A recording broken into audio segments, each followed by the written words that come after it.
pin drop 5.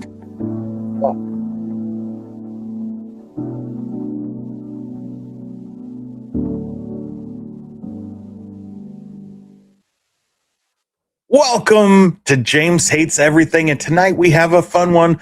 We're going to be talking about 25 arcade games with experiences or controls you can't easily replicate at home. Will these ever come to home arcade?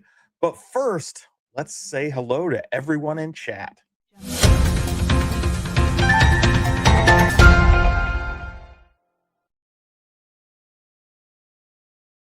All right. Here we are once again back from a short hiatus for the holidays. I hope you guys all had a great holiday. For me, it was great to tune out and tune off for a couple weeks there, and I am back and raring to go. And I know a few of you in the chat showed up early. We'll give you a shout out in just a second. But before we do, be sure to smash that like button. It really does help the channel and get your arcades ready. We want to know which ones we missed that you would love to dream could actually come to the home. First up, we have the Gaming Menace, aka Brooklyn Menace, who says James is back. Jason Lil Alien, moderator extraordinaire, is here. We have Sean Lawrence says, damn, I just lightly tapped the like button. Next time I'll smash it while playing a fight scene from Braveheart. There you go. Retro Day has his lineup ready, says definitely 720, also APB and crossbow. And of course, that is a skateboard emoji, not an eggplant. We have JJ is here. He says arcades you can't replicate at home. Alpine racer skiing simulator game, too expensive, too large, too heavy, too difficult unless you have a lot of space. Same goes for a snowboard game too. We have Marine 50 says good evening programs. We have Elio is in the house. Thanks for dropping by. John Fritz is here again. Josh McGovern, Jason NSS is here. And it looks like Elio just became a member. Really appreciate that. Of course, memberships get access to fun special emojis, behind the scenes videos, extra videos that don't get shown public, and occasionally some early release videos. G.I. Joel is here, taking maybe working from the shop, maybe taking a break. Says he's listening and taking notes. There you go. Gramps Arcade is here. Thanks for dropping by. Israel Game is here. Hope he is enjoying that Switch 2 GI Joe build choice cabinet. So rocking out. Of course, 19K Fox is here. Not out in CES, I assume, this year. That's a shame. Round 3, you know. And MSU Rich is in the house. JJ says sit down racers and large arcade games that you sit inside, like Star Wars Battle Pod, etc., would also be very hard to fit in most home arcades. Likewise, those multiplayer battling games. Really loved it. So, again, appreciate everybody for dropping by. Before I get started, I did want to talk about something. It's something that occurred a couple weeks ago in the news. I missed it because, again, tuned in, tuned out, turned off, whatever.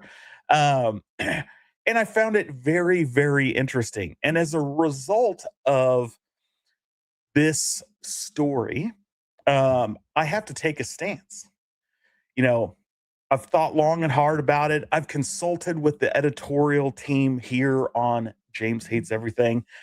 And we have decided after today, going forward, we will no longer be covering news by time extension. What am I talking about? Well, of course, some of that is sarcasm, but let's jump into it. In case you guys missed it, time extension announced late December that I don't know why they needed to make a big statement about this. Obviously, a little virtue signaling here, maybe. But time extension won't be covering mod retro products moving forward. Of course, if you guys don't know Mod Retro has released a FPGA Game Boy that they spent a lot of time and effort to create. It's not just like the analog pocket. This is a Game Boy that they invested time and effort in the screen and the display so that it truly replicated the original look more than any other handheld or FPGA device in the past of that original Game Boy. Whether you think that's good or bad, they did that. They went all that extra mile. But they've become more noted recently because they also, just like analog, are releasing an FPGA N64, of course, called the M64. So why is time extension drawing a line in the sand when it comes to mod retro? Well, according to one of the three founders and part owners of time extension here, Damian McFerrin, he says mod retro, the retro gaming company owned by Palmer Luckey, has garnered considerable media attention aimed squarely at our target.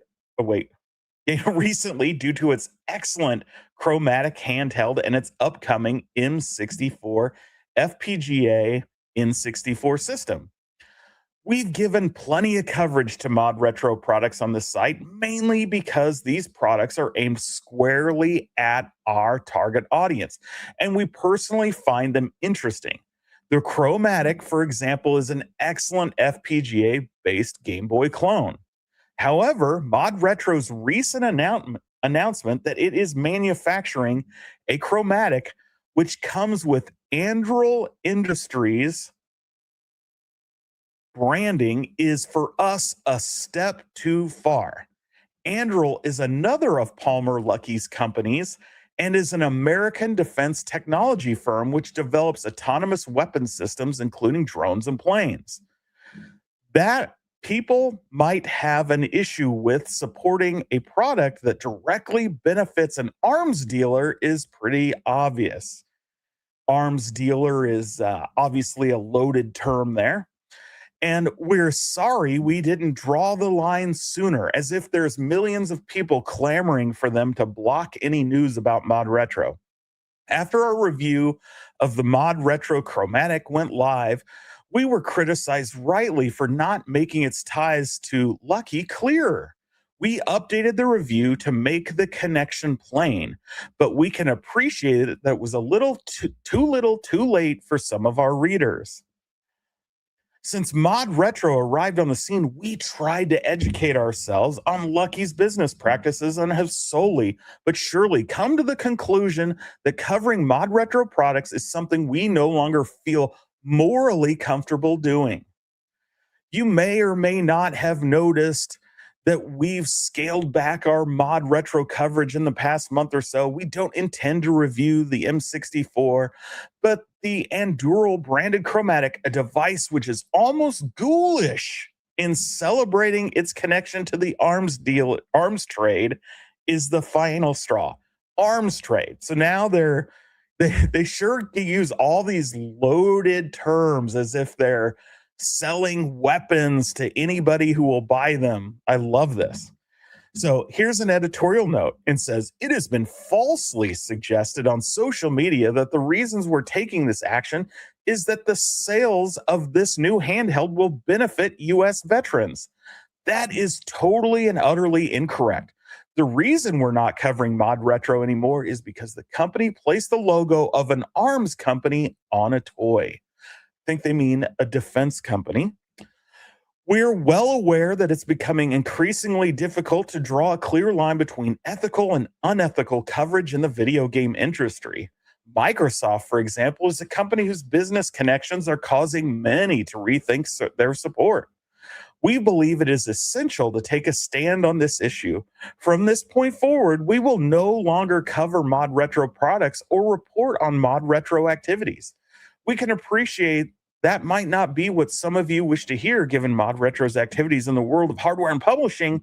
It means that we'll be omitting a significant amount of potential content for our coverage. Mod Retro products Mod Retro products of a high standard, and the company is working with the likes of WayForward and Argonaut on re-releasing classic Game Boy games.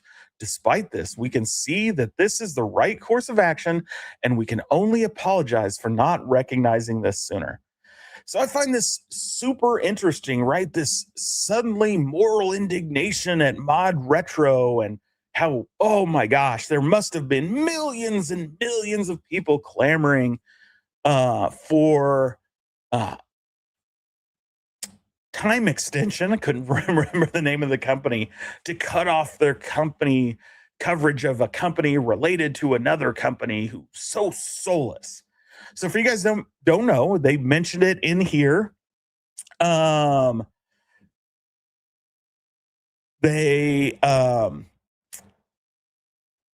Anduril Industries, they make drones and they make software for command and control. So their drones are autonomous. They have both sea drones, they have air drones, they have drones that can launch from the backs of airplanes. Some of these drones carry payload. Most of them are designed to stop incoming attacks. So they are built to intercept other drones or drone swarms and things like that. So it is interesting. It is a defense company primarily, but using the term as loosely as possible of being an arms dealer or whatever they said. Okay, if that's been your moral stance from the beginning, I can totally understand that. You don't want to promote violence. You, Time Extension, this video game company, don't want to promote weapons and guns and, oh, Medal of Honor and Call of Duty with all these weapons and drones and machine guns and killing. After all, it is just a toy. Or how about these police-inspired FPS shooters? Or I guess that's the same one. Or how about this new game from Romero Studios, not just another first-person shooter? Or how about these modern first-person shooters where you hack and slash and chop people up? Or how about the latest release, Resurrecting Heretic, and all this violence and death? Or how about light gun games where you're shooting at people? Oh, they love to review their light guns, but they're against weapons, right? But they love to review their send-in, their game, their poly mega light guns. Yeah. If not, right, here's the best light gun games, right? If it weren't for double standards, I think Time Extension would have no standards at all. Now, I could go into the fact that Time Extension took a massive investment from Ziff Davis, and that Ziff Davis has a quasi-sketchy past with privacy, whether that's leaking their subscriber details through lax info security, or worse, their advertising platform where they track where you go and what you do. This company has a quasi-moral acceptability policy when it comes to all subjects. So for that reason, yeah, we officially, our editorial board has announced that, we're just not going to use Time Extension for any news rolling forward. So there you go. I thought that was one of the dumbest stances and takes and news stories of last December. And so when I read that and saw how stupid it was, I wanted to talk about it a little bit. Let's see, what are we talking about? MG says. So like I said, hey Zim, Goofyfoot, MG's here. Mystery Encoder, thanks for dropping by. I want a Lockheed Martin Game Boy. Yeah, I mean, let's ignore the fact that you've got Thrustmaster Boeing controllers, you've got McDonnell Douglas planes you can fly in flight simulators. I mean, these defense contractor companies have their names all over hardware and video games, but we're going to draw the line here for some stupid reason. Should we buy DJI drones instead? Yeah. Does time extension cover DJI? Because they've got their hand in some funky drones. Can we get a Grumman Tomcat version? Yes. If real guns aimed at the game, nobody would ever get shot. There you go. MG says, maybe we should reduce violence in games, James. I got slapped by SpongeBob in a go-kart last night. Awesome. They have a Blue Sky account. Yeah, linked enough. There you go. So let's get into the real topic at hand. As soon as I find my share screen button, right? La-di-da, where it is. All right. So we're going to talk about the top 25, or not top, they're not really ranked. These are just 25 that jumped out at me. They're arcade games with either unique experiences or unique controls or other aspects of them that make it pretty much impossible to offer in the home. Some aren't impossible, but very difficult. And so we're going to start with the familiar one. In fact, one we covered on the channel because Quarter Arcades actually did bring this experience home, albeit in a small 1/4 scale size. And of course, that is Lunar Lander. So obviously, Lunar Lander, classic arcade game, 1979, vector-based.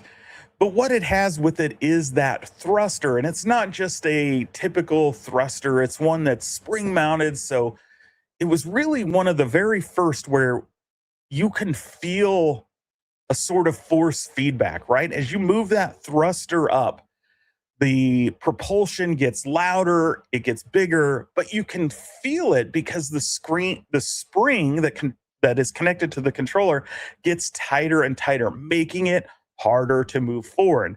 Well, this is basically the only game that uses those specialized controls. So while Quarter Arcades did do it, and I hear GRS is testing Glenn's Retro Shows testing a control deck for his Build-A-Cade that has a similar thruster mechanism. The reality and the likelihood that one of these corporate players is going to invest in bringing us a 3/4 or XL size true replica of Lunar Lander is probably pretty small. So we're starting there because that's kind of like difficult, but not impossible. Marine 50 says, I would buy a home version of the cab of that in a heartbeat, maybe even a full size. MG does not want that junk. Bad graphics, he says. There you go. Next up is one I wish somebody would do. And of course, we're talking about Silent Scope. And the really cool thing about this is really it's two different screens, right? You had the main screen, which showed the scene from a distance. And then inside that sniper rifle, inside the scope, you got that close-up view. And while console games have attempted to bring this game to the home, it's just not the same experience. They would overlay the scope view on the screen, just not the same thing. And so this is one that would be super cool to actually see brought forward. Mystery Coder says, did any news come from CES? Not really. The only thing I've seen from CES outside of AI and robots is what's their names? Why am I drawing a blank on My Arcade? They've got obviously moving. Last year's prototypes have become more closer to publishing, like merged Namco into the Capcom Go plaything. They've got some really ugly prototypes, like a jukebox and a new a new design for playable arcade that's sort of like ColecoVision, those little small desktop Colecos, but pretty ugly. So I don't think those are going anywhere. So nothing I thought that rocked the boat from them. From anybody else, we've heard nothing. At least I've heard nothing. Um, MG wants a silent scope, and Jason says DED dead. Nothing at CES for home arcade. And Brooklyn says we played a silent scope at the LI Retro Gaming Expo. The rifle is huge. Yes. Thanks, Fox. I just had a brain fart with my arcade. Yes, the jukeboxes. You know what's more interesting than my arcade jukeboxes?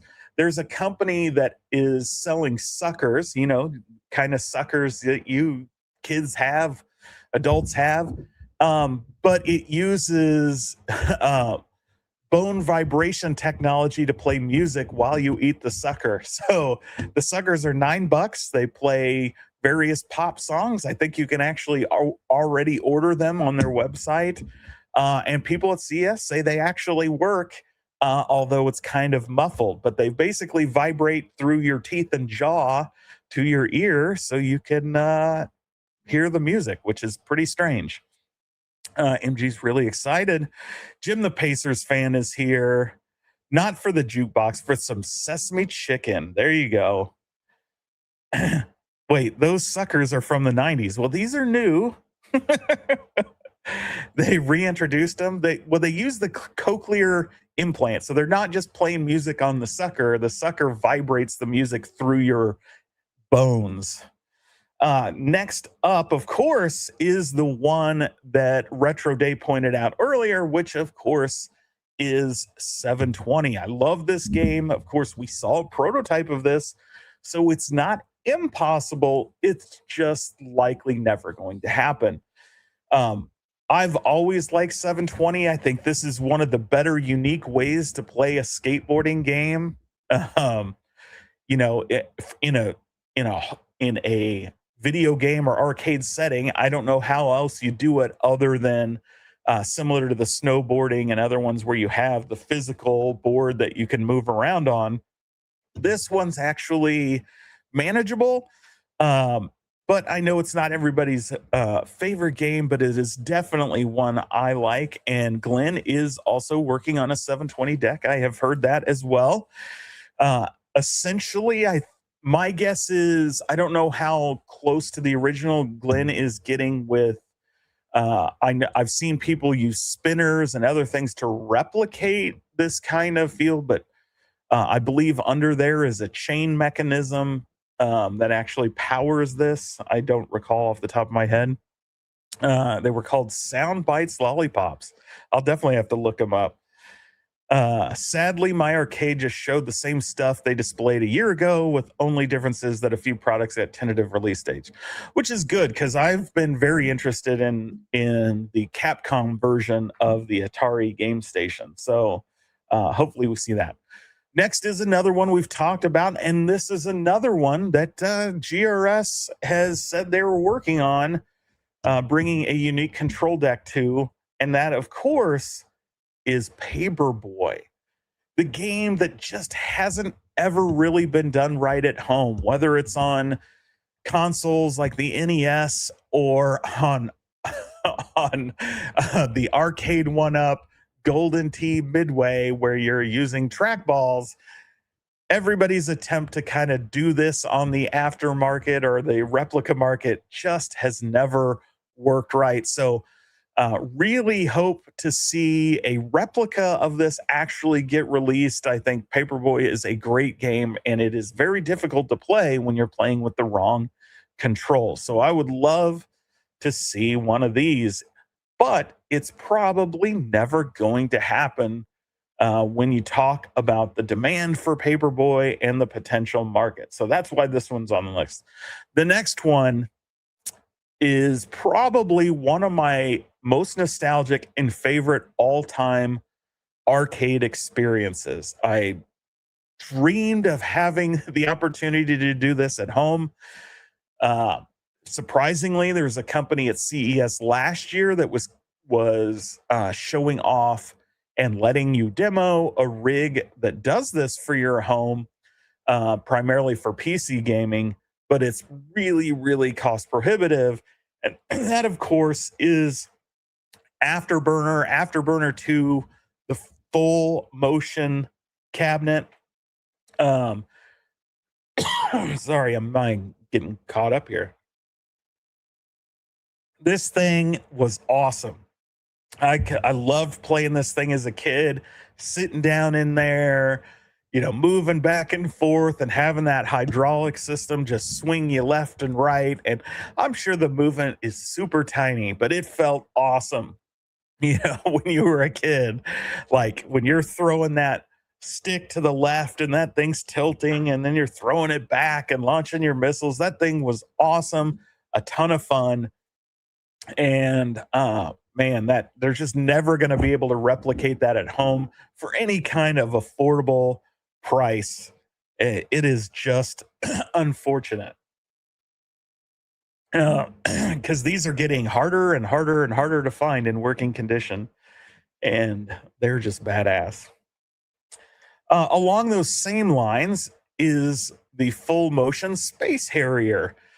So again, another hydraulic Sega cabinet, able to fly around, shoot that. Everybody knows Space Harrier. It's popular on many consoles, but the full motion version, you're never going to see from any home arcade company, that's for sure. But it's one I'm very, I don't think I ever actually played this one as a kid, but the game is awesome and a full motion version would be very cool. All right, next up is Outrun to SP Deluxe. Yeah, and Fox points out that Afterburner Climax recreated that motion. Uh, insert double entendre. But of course, the Outrun 2 SP Deluxe here has these, Ferrari, Corvette, all these classic cars, of course, with the full motion on there, and of course, all interconnected. Obviously, just look at the size of this thing. You're likely never going to see this. Of course, it's a newer game, though it's still in the kind of early 2000s ish. You're just never going to see anybody do this game at all, I don't think, stand up or sit down because of the graphics and how newer it is. But you're definitely not getting a fun experience of being able to do this. Glenn is making a hydraulic car seat for his FU. Well, that would be awesome. I'll believe it when I see it. Next up is this one doesn't move, but again, you're not really going to ever see a home arcade company do this. And of course, that is the original Hang On, had that screen in the bike, let you sit on the bike like you were really, sitting on a real motorcycle, adding to the immersion of the experience. Great starter, right? Which they built on, of course, with our next game, which is Super Hang On, where now you had the ability to lean into the motorcycle. And of course, games like this have replicated this experience over and over. They remake new ones every couple years. But those motorcycle games where you actually use a combination of the handlebars, the throttle, the brakes, and being able to move the bike to make your bike turn sharper, lift it up to pop wheelies, all those things started right here. And kids, like every kid I've ever met, the motorcycle games are like the ones they make a beeline to. Like this is the ones that they absolutely love and would be, be very cool. A home arcade company will do it, but in the size of an RC car. Well, that's probably true. You may get a New Wave Toys or a quarter arcades. that you can put your action figure in and play, I guess. John McGovern says he absolutely loves Super Hang On. If they could build that, he'd buy it day one. I thought a super hang on was when a bit of poo got caught in your bung hair. Yeah, yeah, that's actually called a dingleberry. But there you go. The only motorcycle games I was good at was the ones they had outside the grocery store. Yeah. Oh, classics. Next up is one, obviously GRS is all over this one, releasing their sticks. And it was one that I was super nostalgic for. It's one of my favorite games of all time. And that is Akari Warriors. And obviously, that rotary stick is super unique. The button layout is very unique. And the odds of an arcade company actually releasing like a replica or home version of this is super small. But in the meantime, Buildacade, obviously, the Buildacade FU has a control deck designed around this game, which you can use. So you can actually bring that arcade experience home if you are a Buildacade FU purchaser.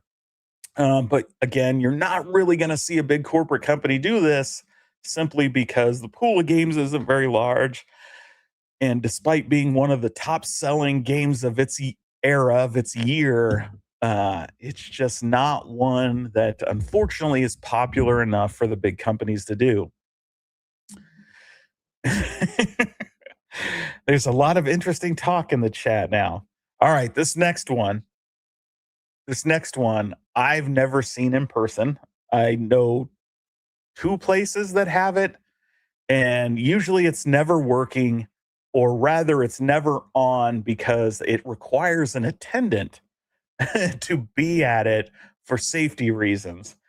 And that, of course, is G-LOC Air Battle. And specifically, we've got two versions here. One is the smaller hydraulic, and that big round one is the R360 version, right? Capable of going complete loops. So 360-degree loops. Absolutely cool experience. Definitely something you'll never see in the home arcade. And it is super special. And one day I hope to actually get to play it. Fox says it is incredible. And it's vomit lock. There you go. Mystery Coder says, is sad he never got to try one and wants Fox to build him one. Well, just ask Sheldon, because Sheldon can find Galaga Guy 88 can find every arcade near him for some reason for like pennies on the dollar. Just have him find an R360, have him take it over to Fox's. Fox will fix it up, and there you go. Doc has one at Galloping Ghosts. Looks like lunch losing good time. Absolutely. Now we're going to transition back to a classic, one we know is coming from quarter arcades, but one that I don't think we'll ever get to really experience the right way in home arcade. The quarter arcades one's super cool. It's on my must buy list, but you just can't play it the right way on that small cabinet. And what they're going to come out with, I'm sure, is fantastic. But Battlezone, right? Looking through that periscope, driving that tank with those tank controls at the bottom, turning, moving, like this thing is a great experience. Of course, another vector game. The great thing about all these vector games is all the cool controls they can. And it's just unfortunate that we'll never really see this one, because this one could be absolutely amazing. So good. And of course, I think somebody here probably knows a lot more about tanks than the rest of us, but Battlezone has a special place in my heart because my uncle, who just died last year, had one in his house. Well, sorry for your loss. My uncle actually just passed like a month and a half ago. So he did not have a Battlezone. Um, Looked like maybe, from what I understand, his house went through a battle zone, but did not have the Battlezone cab. Stock Jock says, if someone could do this day one, absolute buy. Jim the Pace sins, yeah, I'm definitely pre-ordering the quarter arcades one. That's on my must-have list. I just hope it's not $500. Absolutely. Like, hopefully it stays in line with their current pricing and doesn't spike things up super expensive. And Gamer Fridge, I don't know if you're home or if you're at work, but thanks for dropping by. And along the lines of Battlezone, we got to talk about this one.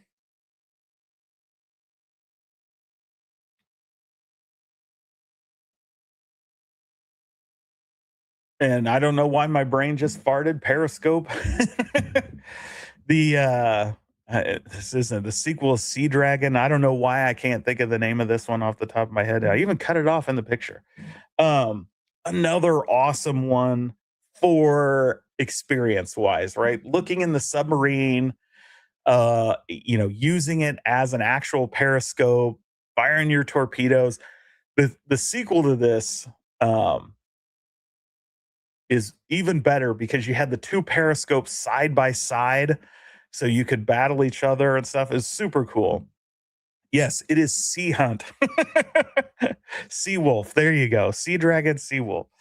Uh, just super cool. Again, another experience that probably more than likely is never coming home, but maybe Quarter Arcades could do something like this if they pull off Battlezone, or that be Sea Hunt.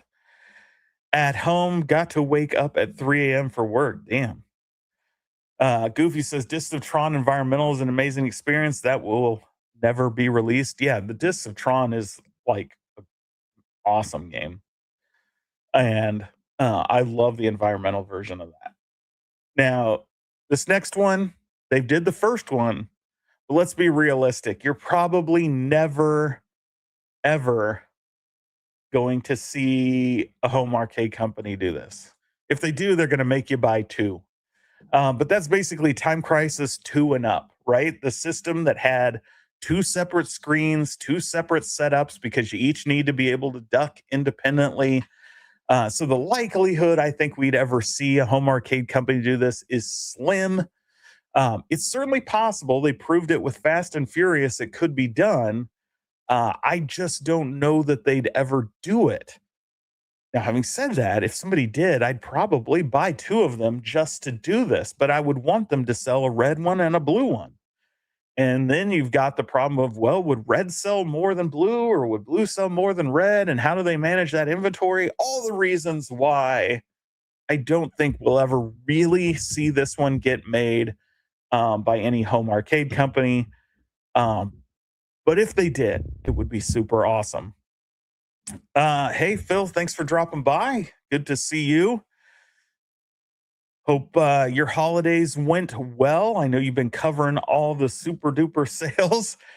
Been watching. Um, Very interesting stuff about the GameStop guy this morning and everything.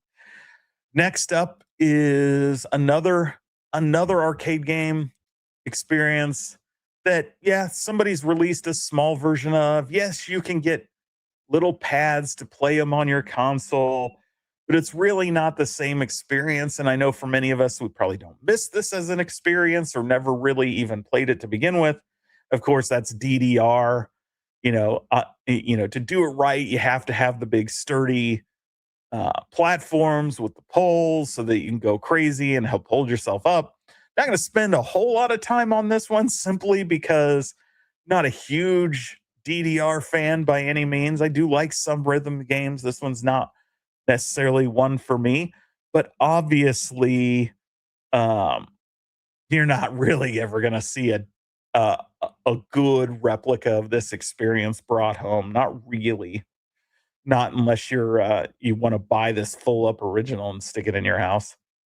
Uh, yep. John McGovern says he would rather have House of the Dead. I think a lot of people would, but there is a lot of problems with the original arcade ROM there. So you would likely get the recreation, uh, the remaster or whatever it is. But MG wants the lazy boy chair version of the game. There you go. Next up is Ski Champ.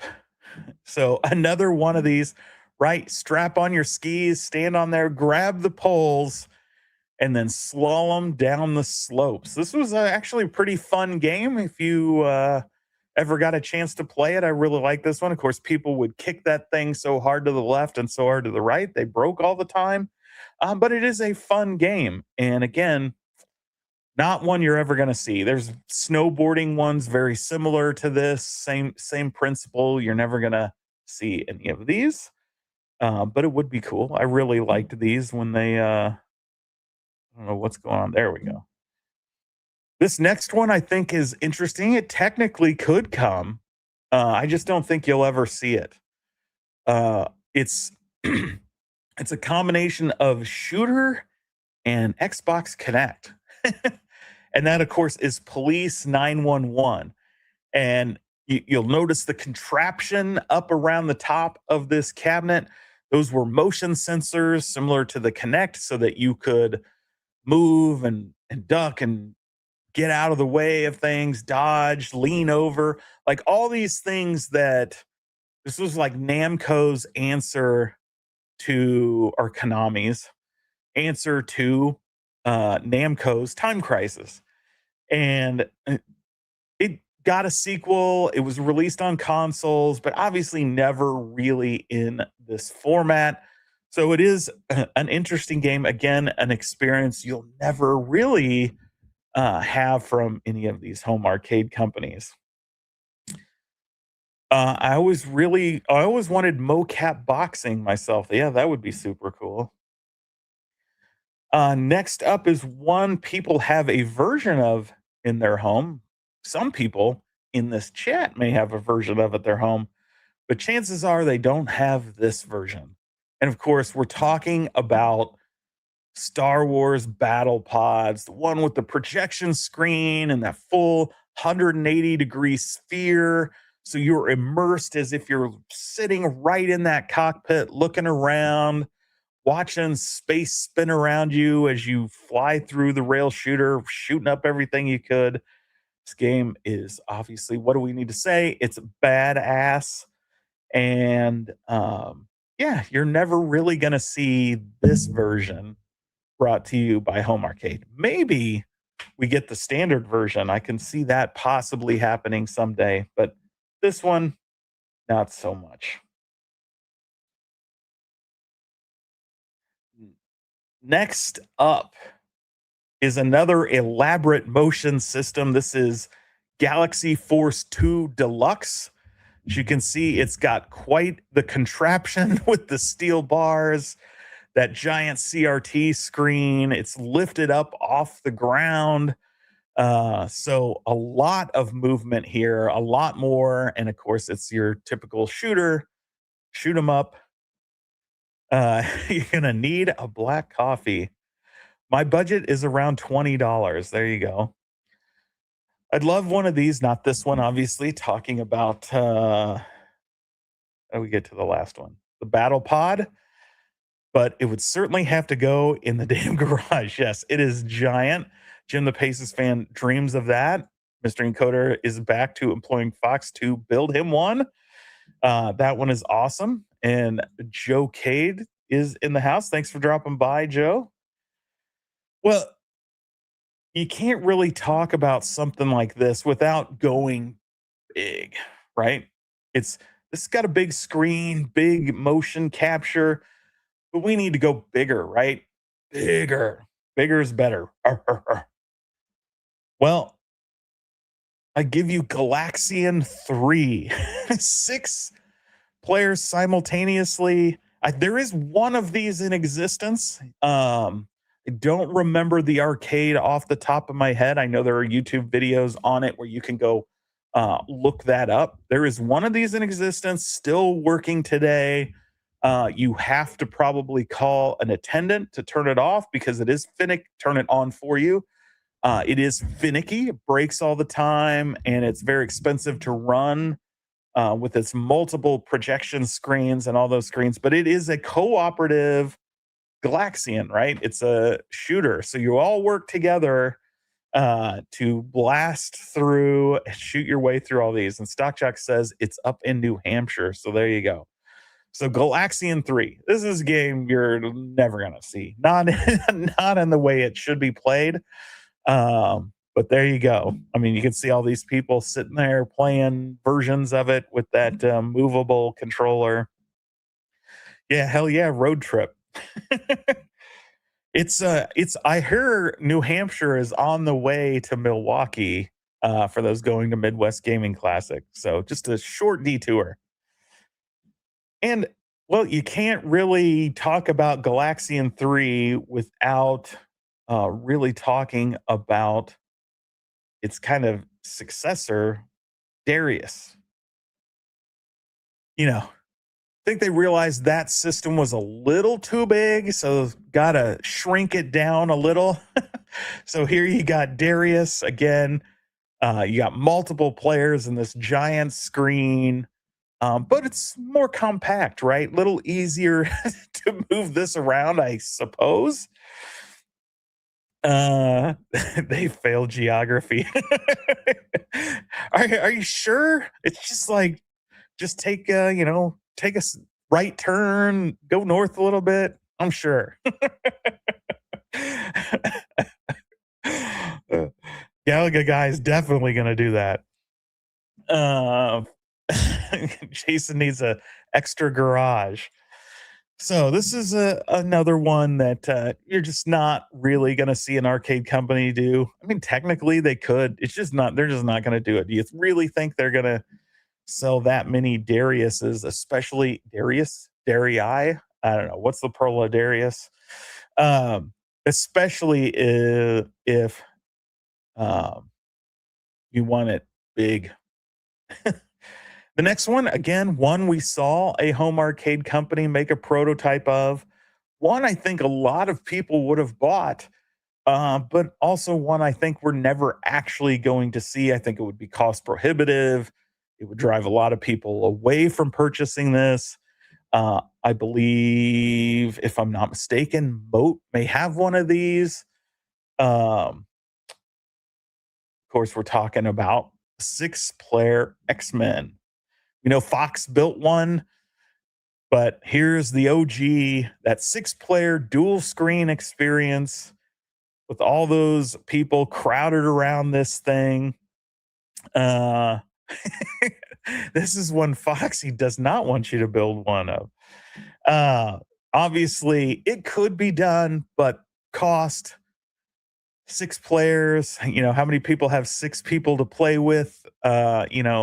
Around their house, I guess throwing some parties just to play X-Men would be super cool. I'd love to have a home arcade version of this, but you're just never going to see it. And we know this is Phil's favorite game. Of course, Phil has access near him to a bigger version of this, right? That somebody put on a projector and made a huge room size version of X-Men. So again, not going to find that there either.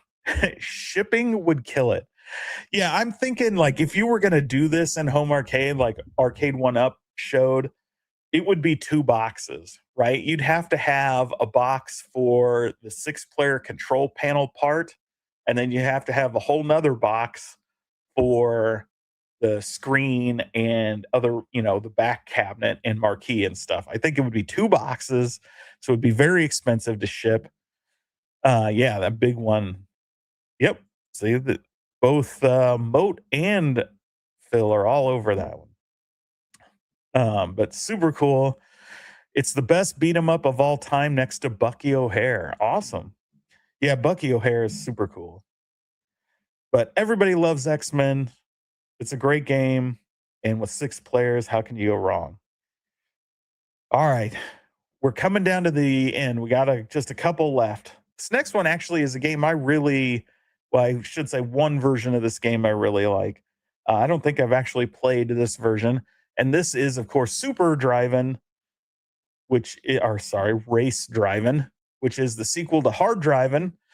Again, what's unique about this one isn't that it's just a racing cab or that it's a sit down cab, but all the extra bells and whistles that they put into race driving, like the key to start the ignition, you have to turn the ignition on.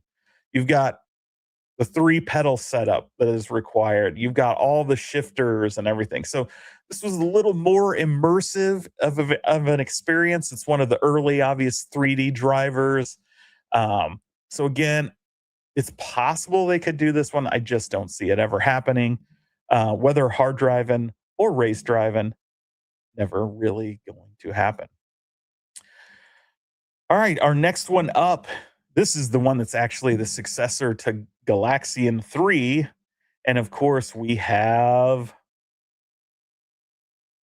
Starblade, brain fried again. Another huge screen cabinet. This one's a sit down. You can see it's got a very similar kind of a yoke experience as to Star Wars, but another 3D shooter. So there is Starblade. And I did see this last one. We're coming down to the um, final one. And of course, we know a home arcade company wanted to do this one, and everybody told them no, well, interest wise. But it's an experience that is interesting. It's probably a pretty crappy game. Um, but for what it was when it was released and what it felt like, it was pretty cool, pretty interesting, which is why I think New Wave Toys is interested in doing this one. Why a lot of people wanted it. And of course, we're talking about Sega's Time Traveler, the quote unquote holographic video game that played on laser discs. And so kind of really played more like Dragon's Lair than anything. Uh, but it created that illusion, of course, using that really kind of turn of the century technology of Pepper's Ghosts, right? Where you use a sheet of glass or a sheet of plexiglass at a 45-degree angle to the viewer, and then off to the side where the viewer can't see, you're shining a bright light on your subject, or in this case, a screen that is projecting light out of it um, onto that plexi that makes it appear as though a ghost or an image or a person is standing right there. We've seen these in concerts, whether that's with Michael Jackson or Tupac or whoever with these holograms, all the same concept using this Pepper's Ghost effect. And it's interesting. I'm surprised no other games have actually done this over the years, especially nowadays when it's a little cheaper and easier to do. But it's an experience, of course. We all, when it came out, were mesmerized by the effect of these holographic games from Sega. Um, Jim, the Pacers fan, says he thinks he saw that at a major attraction area when he was young. I know they had one of these at the Fun Factory at Oak Park Mall when I was a kid. Bobby Brown said Cool Crest had it. Mystery Encoder says 19K Fox is going to build me crazy cabinets you're not allowed to have any Canadian man. Okay. I think that's Michael B. dropped by. He says he's late and he fell asleep. Well, I'll start over. We'll just all go through it again. No, I feel you. Get your sleep. Obsidian Contriver says, I thought this was so cool when I was a kid. Yeah, it looked awesome. Cornercade says, where do we go from here? I have no line. Mystery Encoder says, whoa, never heard of this one. So I don't know if he was referring to Time Traveler or to Starblade, but either way. I wish I went to arcades more as a kid. The last time I really remember was visiting Vegas and playing Tekken with the motion controls. That's pretty cool. Um, yeah, I mean, you know, for those of us who were a little older, right? There were a lot of arcades. Some of my favorite. I'll pull this off of here. Some of my favorite memories, right? Like So I have some like with, my dad taking I can remember playing Kroll and Star Wars Arcade with him, but it was really my friends, right? We had this my hometown, we had this arcade that was up by the highway that was pretty far from where we lived. But we would hop on our bikes and we would ride up there all the time, whether our parents knew, and they had four-player gauntlet and all kinds of games there. And it was just we loved going up there when we were little kids. Reminds me of Stranger Things, the shit. Like all of us riding our bikes clear across town, like, felt like forever. Probably was like 5 miles, but as a kid, it seems like all the way far away.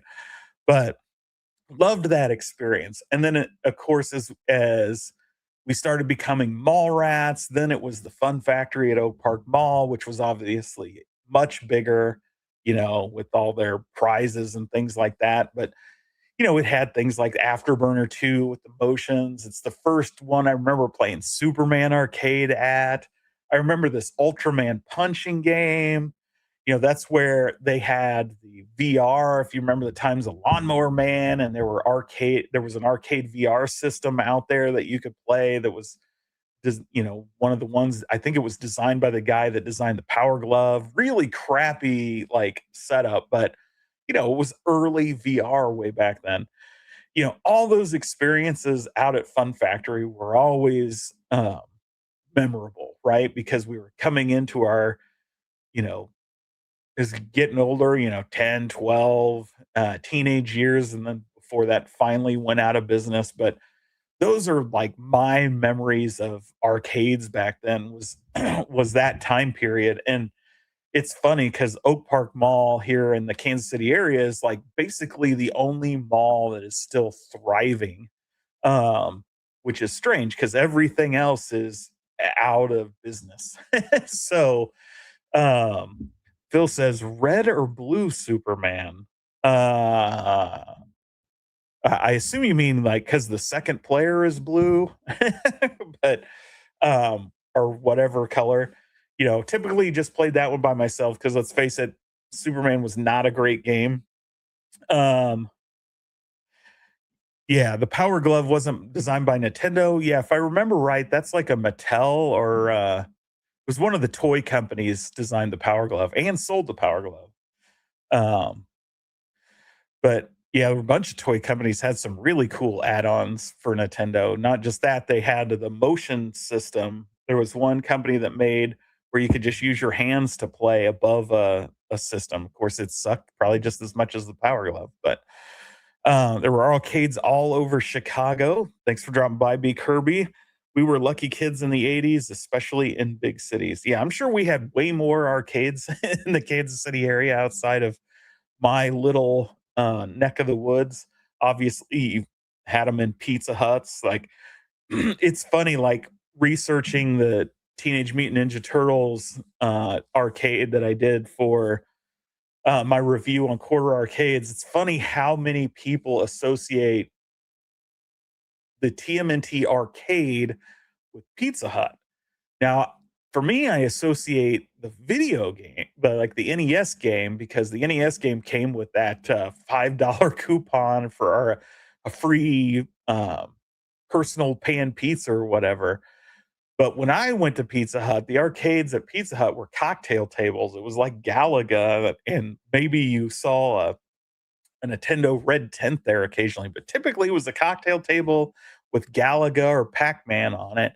I don't think I've ever seen a Pizza Hut with a TMNT arcade game in it, but apparently a lot of other people had. Um, yeah, and Bobby Broadway says Pizza Hut was Dig Dug, Pac-Man, and Galaga. Yeah, that's what I remember, right? And then obviously when arcades all started falling, and this is throwback to Moats, game shoutcasting and stuff. It's the 7-Eleven, right? We were going to the Circle K, the 7-Eleven to play Street Fighter. And then as I got older and as comic shops, we had them in our comic stores and was playing there or at the movie theater. I can remember MK2 was all about at the movie theater. and then they all kind of disappeared. So until recently, right? Until the barcades started bringing them back, and now they're everywhere again, which is awesome.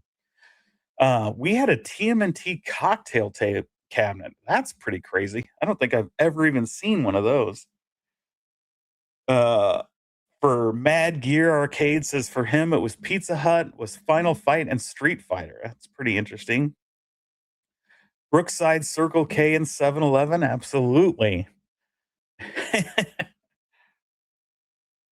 Yeah, our Circle K went out of business a long time ago, but I remember going there to play, um, oh my god, it's the Neo Geo, but it's Jesus Christ, what's the Frisbee game? Why am I drawing a blank? We used to go up there almost every night. When I worked at the movie theater, after the movie theater, we'd all go up and play, Windjammers up at up at the on the Neo Geo at Circle K, right? So, uh, pretty fun times. Oh, Star Trek see, now you're bringing back Zero, you're bringing back memories. That one should have made the list because the Star Trek arcade game is so good. Um, I loved playing that as a kid, with that spinner and you're shooting and all that stuff. Like such a fun game. And it reminds me of the other place I didn't mention where I played probably the vast majority of arcade games growing up, and that was the bowling alley. The bowling alleys were loaded with arcade games. That's where I played Spy Hunter all the time. That's where I played Road Blasters. That's where I played the Star Trek arcade game, like Altered Beast. Like our one of the bowling as like my mother and stepfather were in a bowling league for years, and there was this bowling alley on College over in Overland Park that had an ice rink underneath it where I played hockey as a kid, and then up above it was the bowling alley, and it had the arcade in there. So they would bowl. I would steal pops from the vending machine, back in the day when you could just stick your arms up in there and play in the arcade all night to Phil Collins and Genesis playing and whatever other 80s music we're playing at the time. Man, all those memories unlocked there. Strange things are afoot at the Circle K. I remember the Ponderosa by Oak Park Mall. I actually have never been to a Ponderosa. Uh, Skating rinks had dedicated arcades. Yep. And now out here you can't find a skating rink. Well, roller skating, I think there are a couple left, but ice skating you can't. But yeah, the roller rinks did. Uh, Most about Star Trek is that it was actually really a great game once you took the time to learn it. Yeah, it was one of my favorite Thor KC. And it's way underappreciated. I have it on the Atari 50, what is it, 5200, but I don't think I've ever really seen it for any other system but that. Bowling alleys for Mad Gear Arcade was MK and Neo Geo. Uh, Steve Sales says fond a lot are found in movie theater lobbies. Yep. We had the big ones for me, like when they opened the giant AMC 30 here in town, like that's when they would have like Terminator Salvation and some of these bigger games. Ponderosa was goaded. Do you guys remember the Montana Steak? What was it? Montana Steakhouse or something like that? The Montana Steak Company, some shit like that, where they had a salad bar and steaks. I think that's all they sold. They made me fall in love with chicken wings. Well, you can't beat that because chicken wings are the best. Captain America at the Roller Palace. That's pretty cool. I never seen Captain America as a kid. Like that game, never saw that anywhere as a kid. A lot of skating rinks vanished after COVID if they didn't close already. Yeah, yep. You can't talk about back then without talking about showbiz. Obviously, showbiz though, what stole the cake at showbiz wasn't the great food, it was the animatronics, right? Billy Bob and the Rockafire explosion. But the strange thing is when I remember playing games at showbiz, it was like skee ball, Or I remember like this skeet shooting game that was on a one of those rear projection screens. You remember those old giant boxes with the internal projectors? Except I think this was front projection onto it. If I remember, it had the three big giant lights pointed at it, and you had your shotguns, and they were big and heavy, and it was terrible. It wasn't even. It didn't even seem like it was like a typical graphical video game. It was almost like it was like a recording, um, but it would shoot the skeets up there, and you would hit them, and they would break apart, but it was more like light. I don't know if it was laser disc powered or something, but it was hokey, it was fun. That's what sticks out to me. What I remember as showbiz is the animatronics, not really even the games per se. Um, but yeah. My cock hurts. Happy New Year to you and all of you as well. Yeah, laser disc light. Showbiz is definitely greater than Chuck E. Cheese. I remember taking my older kids to Chuck E. Cheese because really, when Showbiz failed here and Chuck E. Cheese came in, I was too old for that stuff.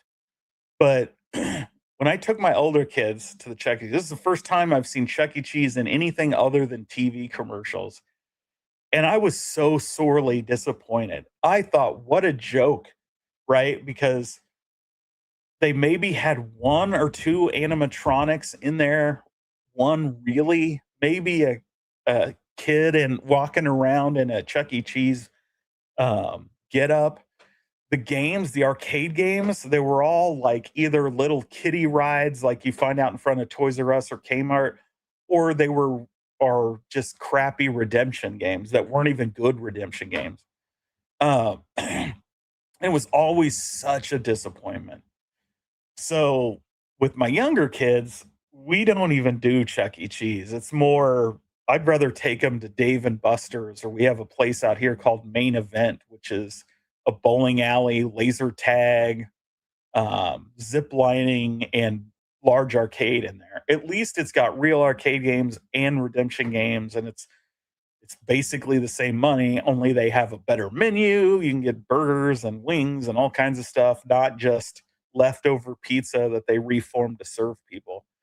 So for me, showbiz is or not showbiz, but Chuck E. Cheese has never really had any nostalgia. It's never been something I thought has been a great experience, but um, it was a lot of fun. James is crying again. It's okay. Showbiz was better. Yes. Yes. I don't know why you always think I'm crying. There you go.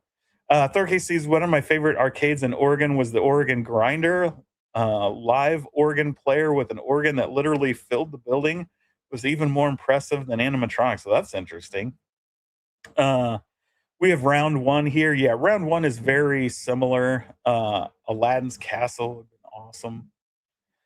Some arcade with go-karts with up in the air bridges I saw on TV up there. Yeah, that was what, late 90s, early 2000s. And I actually never went in there. That was right behind the movie theater I worked at. They had that place, and I can't think of what they called it off the top of my head. Oh, a new one just opened. Well, that's interesting. I'll have to look that up. um, but yeah, there's a lot of fun arcade places now. In Kansas City, we have Atlas 9, Bobby Broadway, and Thor KC. If you guys haven't seen Atlas 9, check it out. They have, in addition to some really cool events and fun things to do with the family, they have a movie theater arcade in there that's got Space Ace with the actual monitor on top for the observations. They got a bunch of really cool classic arcade games in there. And the whole if you guys aren't familiar, it's a new tourist attraction here in Kansas City. That's the plot of the building is that it's a movie theater in the 80s, and somebody was mad scientist or somebody triggered something with the projector, and it caused like the movies to come to life. So it's a pretty crazy thing. You go in and you buy your tickets like you're going to a movie. There are movies showing. excuse me, you walk through the hallway just like you're going to your theater, and you go into an actual giant theater, a normal theater, and there are, rows and rows of seats, but you'll find some of the seats do things, and there's secret tunnels, and you crawl through the tunnels, and then you're in the projection room, and you're in all it's crazy.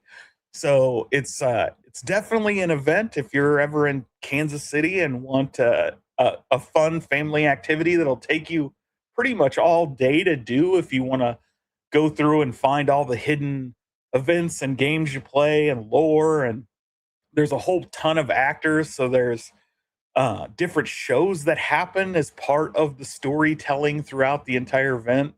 So it's pretty crazy, and I think it's pretty affordable too. I don't know what the price is already, but it's brand new. It's only been open for a few months, but certainly worth taking a look at. And of course, like I said, they've got a bunch of classic arcade games in there that are pretty rare and in pretty damn good condition. So yes, I do cry over everything, especially Perfect Storm Gaming live streams.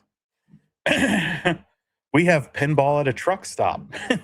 We have pinball at a Philly cheesesteak place. They have a whole ton of Stern and other games. There's going to be 17 vids with that title. Sweet. Yeah, Maristar had an arcade. Fun Spot was multi-level go-karting. There you go. James is getting choked up at the Broncos are in the playoffs again.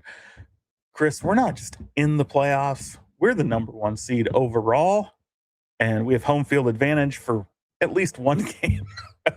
We'll see if our offense can wake the F up in a week. P-Dubs is here. Thanks for dropping by. We're over by like 12 minutes, so we'll wrap everything up. Appreciate you dropping in. Appreciate everybody being here to talk about those arcades. Experiences that you're not likely to find at home. It's fun to be back. 2026 is going to be an interesting year. I don't know how much more disappointment I can take when it comes to home arcade. It's been a rough couple years with little exciting, not many exciting releases in the 3/4 XL size. And so definitely looking around at other things and other, branching out into arcades and other things that still grasp in there. Obviously, this channel's always been about nostalgia, not just arcades, but retro gaming, toys, all that stuff. So hopefully got some fun stuff coming up in that area, and looking forward to what surprises 2026 may bring. If CES is any indication, it might be another blah year when it comes to the 3/4 XL stuff. So we will see how things go. But again, thanks everybody for being here. Again, I hope you had a great holiday. I know I enjoyed the break. Glad to be back. And yeah, not much more else to say. So you know what we do here. Until next time, have fun.